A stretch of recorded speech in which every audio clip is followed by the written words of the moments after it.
Okay, now let's look at the squeeze lemma, which states we have three sequences, an, bn, and xn, where all elements of an are less than xn, which is less than bn, for any n's in the naturals. And then suppose that the limit of an is equal to the limit of bn, which we'll just call L, then the limit as n approaches infinity of xn must also be L. So let's look again at the definition of a convergent sequence, which states for all epsilon greater than 0, there exists n in the naturals such that for all little n greater than or equal to that big N, x little n minus L is less than epsilon. So for this proof, we essentially want to show that given an and bn converge to this limit L, and the fact that an is less than or equal to xn, which is less than or equal to bn, for all n in the naturals, we want to show that xn also converges to L. So taking this definition of the convergent sequence, for all epsilon greater than 0, there exists n in the naturals such that for all n greater than or equal to big N, xn minus L is less than epsilon. We can see that this limit already exists for an and bn.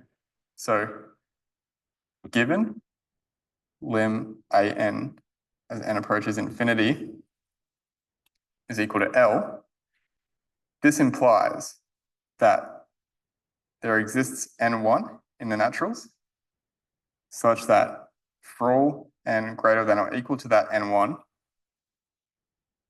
an minus L is less than epsilon. Now, if we separate this absolute value, this will become negative epsilon is less than an minus L, which is less than epsilon. And now if we isolate an, this will become L minus epsilon is less than an, which is less than L plus epsilon. Okay, so let's save this for later. Now let's look at bn as well. So similarly,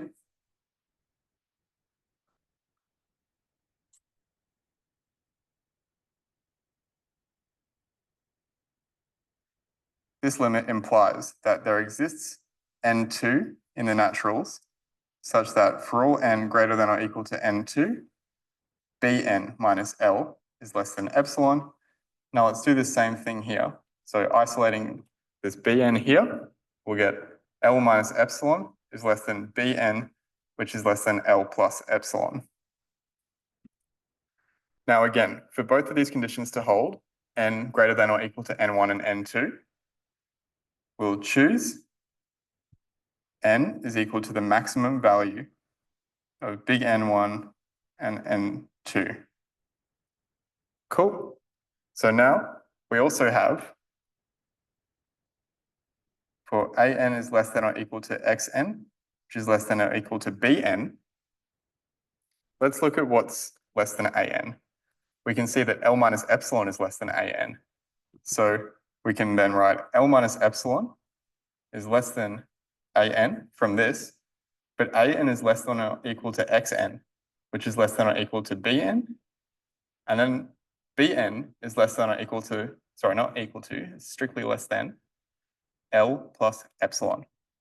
Now this is good because we have these strict inequalities here, we can just ignore these parts here. So this will just give us L minus epsilon is less than xn, which is less than L plus epsilon, right? And now if we do the reverse of what we did up here, and because we have two separate parts on each side of an inequality, we can put them in absolute values. We can get xn minus L in absolute values is less than epsilon, which is the definition of a convergent sequence, and hence xn converges to L.